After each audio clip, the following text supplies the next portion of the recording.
살아 살아 내 자라. 오늘은 비만 탈출 프로젝트 두 번째 시간을 함께 시작하겠습니다. 많이 먹으면 살찐다. 단순 논리로는 비만을 해결하지 못합니다. 안 먹으면 빠진다? 아닙니다. 비만을 정의하면 몸 안의 지방을 많이 축적한 상태를 말합니다. 남아도는 에너지를 우리 몸 안에서 저축하는 방법은 첫 번째로 입출금이 자유로운 예금입니다. 이것을 우리가 보통 예금이라고 하죠. 이것은 그리코겐 형태로 저장하는 것입니다. 두 번째, 인출할 때 정식 해약하는 예금입니다. 이것은 정기 예금이라고 하죠. 남아도는 에너지를 지방으로 변화시켜 지방세포에 저장하는 것입니다. 이 경우 나중에 빼내서 쓰려면 반드시 어떤 이유가 있어야 빼내서 쓸 수가 있습니다. 이때를 바로 비만 상태라고 하는 것입니다. 그로 우리 몸이 건강하고 비만하지 않으려면 1과 1의 균형이 잘 맞아야 합니다. 그리코겐이라고 하는 것은 당분을 그리코겐으로 변화시켜 간세포, 근육세포에 나눠줬다가 필요할 때 빼내면 다시 당분으로 변화되는 것이 바로 그리코겐입니다.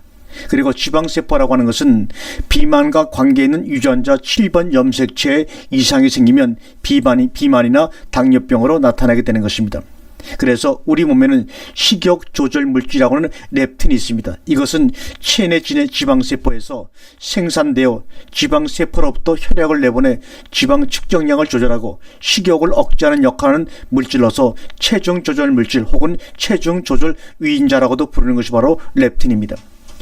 비만은 지방세포의 렙틴 생산 유전자가 꺼져 있어서 활동이 이루어지지 못하도록 하여 체중 조절이 잘 되지 않는 상태를 말하는 것이죠. 렙틴 생산 유전자도 스위치가 있어서 사람의 뜻에 따라, 사람의 말에 따라 반응하여 스위치가 꺼지기도 하고 켜지기도 하는 것입니다. 하나님께서 우리의 체중을 스스로 잘 조절하도록 렙틴 생산 유전자를 주셨습니다. 이것은 우리의 뜻에 따라, 믿음에 따라 생산되기도 하고 멈추기도 합니다. 이 진리를 여러분 믿습니까? 믿음, 그러니 우리에게는 희망이 있습니다. 소망, 이제는 기쁨의 함성을 지르는 것입니다. 그것이 바로 사랑으로 표현되는 것입니다. 유전자의 조화가 깨지면 무한정 먹어대거나 거식증 환자같이 먹지를 못하기도 합니다. 그러면 우리의 식욕을 조절해주는 유전자가 있느냐? 있습니다. 렙틴도 그 중에 하나입니다. 최근에 새로 발견된 식욕 조절 물질은 아래와 같습니다. 첫 번째, PYY라고 해서 위장세포에서 생성되는 식욕 원리적 물질입니다. 두 번째, 글레린이라고 해서 위장세포의 식욕을 증가시키는 물질입니다. 세 번째, 인슐린이죠. 우리가 많이 들은 얘기입니다. 췌장에서 생산되는 물질로 식욕을 또한 이것도 증가시킵니다. 네 번째, CCK라는 것입니다. 뇌가 포만감을 느끼면서 식욕을 억제할 수 있게 해주는 물질로 소장에서 생산이 됩니다. 정말로 음식이 맛있는데 나 그만 먹을래. 그때 행복하게 그만 먹도록 만드는 물질이 바로 CCK입니다. 우리가 늘 사용하는 컴퓨터는 0과 1의 숫자를 가지고 엄청난 용량의 프로그램을 만드는 것처럼 사람의 유전자도 4개가 있습니다. A, T, G, C라는 4개의 글자를 가지고 엄청나게 신비한 사람의 몸을 만들고 프로그램합니다. 그럼 그 프로그램을 만드는 실체가 있을 것 아닙니까? 맞습니다. 그분이 바로 우리를 지으신 하나님이십니다. 그런데 우리는 이것을 젖혀놓고 ATGC라는 유전자 4개에만 집중을 하니까 온전하게 그 뜻을 이해할 수가 없습니다. 비만의 원인 가운데 하나는 폭식증이 있습니다. 먹고 먹어 토해낸 음성도 끝까지 먹는 병을 바로 폭식증이라고 그러죠.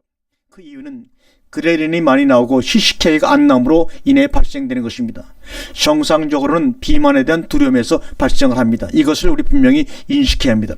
우리가 생명을 유지하고 건강을 지켜나가는 데 있어서 우리가 알아서 하는 것은 없습니다. 사실 유전자적인 측면에서 보면 우리는 우주적인 존재입니다. 즉 하나님의 자녀라 이 말이죠.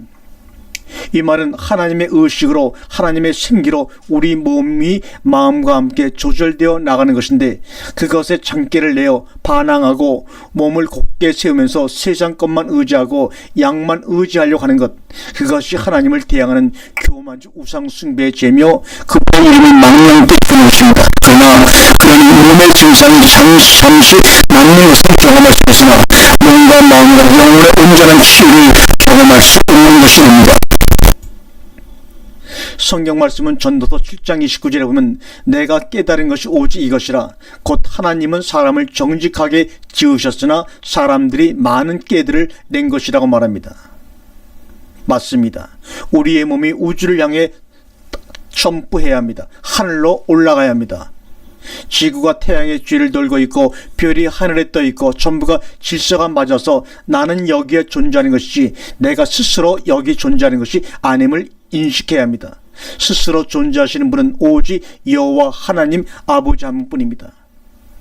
우주의 질서가 0.01%라도 깨지면 우리는 모두 죽습니다. 지구상의 대기 온도가 1도씩만 상승해도 지구상 인구의 절반가량이 죽고 남극의 얼음이 녹으면 지구가 물속에 잠기고 땅의 조화가 깨져 지진이 일어나고 바다의 물결이 거세져 해일의 조화가 깨지면 그 인근의 모든 것이 파괴되지 않습니까? 우리의 생명과 건강도 이제 그 우주적인 차원에서 걱정을 해야지 기껏해서 내 몸 한 차원에서 걱정하면 온전한 치유를 걱정할 수가 없습니다. 하늘의 차원에서 우리를 한번 정리해 보십시다. 그러면 진리가 보일 것입니다. 깨달음이 올 것입니다. 자유가 올 것입니다. 그래서 회복을 온전한 회복을 경험하게 됩니다. 갈등은 인격의 분열로 인한 집착의 결과입니다. 그래서 내 속에 끝없는 투쟁이 일어납니다. 그래서 음식을 먹으면서도 행복하지를 못하죠. 그래서 계속 먹거나 아예 먹지를 않습니다. 엄마가 나를 위해서 사랑해서 이렇게 정성스럽게 음식을 만들어 주셨구나. 이런 마음을 가질 때 벌써 그 속에 있는 사랑, 아름다움, 진실이 음식을 먹기도 전에 시시케이를 생산케 하여 행복감을 느끼게 하므로 과식을 저절로 하지 않게 되고 비만에서 해방될 수가 있는 것입니다. 우리가 비만을 해결하기 위해 헬스 열풍과 다이어트 제품이 산을 이루나 작은 도움은 되겠지만 먹느냐 안 먹느냐에 초점을 맞추면 문제가 오히려 악화되게 마련입니다. 비만의 뜻은 우리 마음에 반응하는 유전자의 문제라는 것을 여러분 명심해야 합니다. 비만 해결도 먹으면서 해야 되는데 다이어트를 위해 계속 안 먹게 되면 몸이 흉년이 들죠. 그렇게 되면 렙틴 유전자가 몸이 흉년이 들었으니 지방을 빨리 꺼내 쓰지 말고 아껴야 되겠다고 하면서 지방을 내보는 일을 렙틴이 억제합니다. 그 결과 더욱더 비만을 유지하게 되죠. 다이어트하며 음식을 되게 굶기 때문에 살이 빠지지만 다시 먹게 되면 그레린이 생산되면서 식욕이 왕성해 많은 칼로리를 섭취하게 되어 다시 흉년이 또 올지 모르니 나는 렙틴을 생산하지 않을까 하면서 지방세포에서 지방이 빠져나오지 못하게 막아버립니다. 그러면서 풍년일 때 흉년을 대비해 더 많은 지방세포의 지방을 저축하라고 신호를 보내 평소보다 더 많은 양의 지방을 저축하는 역현상이 일어납니다. 그 결과 다시 금방 체중이 늘어나죠. 이 현상이 바로 우리가 말하는 요요 현상입니다. 이 현상이 일어나는 것은 바로 렙틴 유전자 때문입니다. 우리는 우주와 조화를 이루면서 하나님의 말씀 안에서 집착을 버리고 오늘 하루를 살아도 음식을 먹을 때도 만족해야 하고 감사해야 하고 고맙게 여기면서 살아야 합니다. 그러면 렙틴 유전자가 다시 정상적인 기능을 회복하게 되므로 비만에서 차츰 회복하게 되는 것입니다. 주님은 우리에게 말씀합니다. 너희는 먼저 그의 나라와 그의 일을 구하라. 그리하면 그 모든 것을 이루어 주시라고 우리에게 약속한 분이 계십니다. 그분은 바로 하나님의 아들 예수 그리스도이십니다. 그 모든 것 안에는 우리의 유전자도 책임져 주신다는 약속도 포함되어 있는 것이 아닙니까? 그것을 믿고 나아갈 때 우리는 온전한 치유를 경험하게 될 것입니다.